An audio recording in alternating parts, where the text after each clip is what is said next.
sur le terrain, Madame la Présidente. En question principale, je reconnais maintenant le député des Îles-de-la-Madeleine.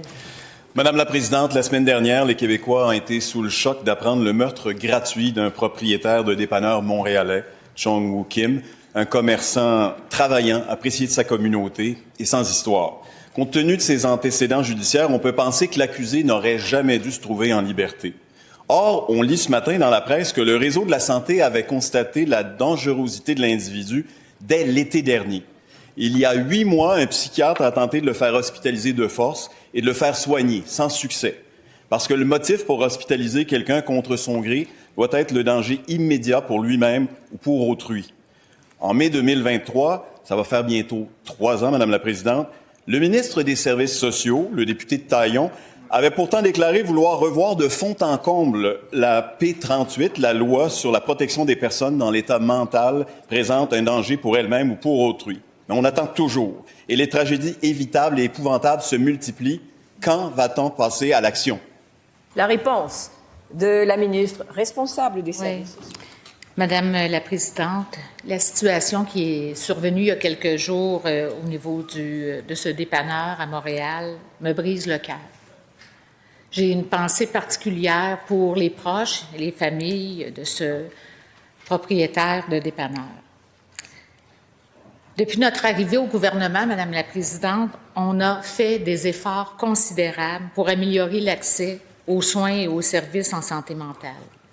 On a fait des travaux importants l'automne dernier pour rencontrer les différentes associations, l'Association des psychiatres notamment, l'Association des intervenants en santé mentale, les associations de défense de droits des usagers, des proches aidants.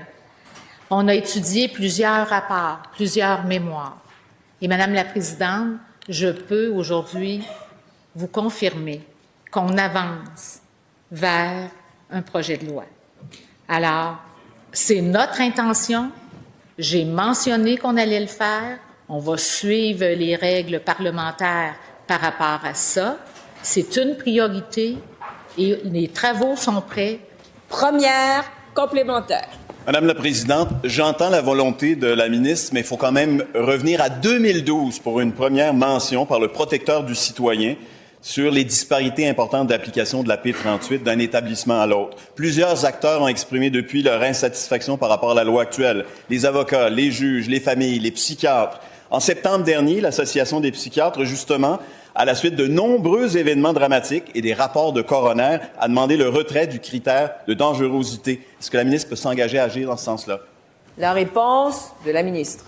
Madame la Présidente, je l'ai mentionné, j'ai dit que c'était une priorité pour moi. C'est inadmissible les nombreuses situations qu'on peut avoir vécues. Dans le passé, on doit continuer d'améliorer. Cette loi n'a pas été révisée depuis plus de 25 ans. Et dans les prochains jours, je serai en mesure d'annoncer les travaux en lien avec la loi 38. Et j'espère qu'on sera tous ensemble pour travailler d'une même et seule voix, Madame la Présidente. C'est important. On a pris le temps de consulter. On a fait un travail rigoureux. Il fallait prendre ce temps-là. C'est important. Ce sont des situations particulières qui concernent la santé, qui concernent aussi la justice. On a fait des bons travaux là-dessus. J'aurai des bonnes nouvelles bientôt. Deuxième complémentaire. Merci, Madame la Présidente. Ça fait 3 ans qu'on prend le temps. Pendant ce temps-là, il y a eu des tragédies absolument épouvantables. On est à la fin du mandat de ce gouvernement.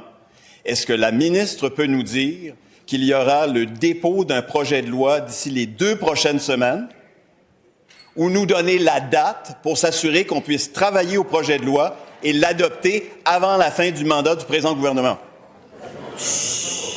La réponse de la ministre. Madame la Présidente, écoutez, le député des Îles-de-la-Madeleine me demande une date. Alors, il voudrait que je fasse un outrage, là. Je ne donnerai pas de date, Madame la Présidente. C'est sûr que je ne ferai pas ça.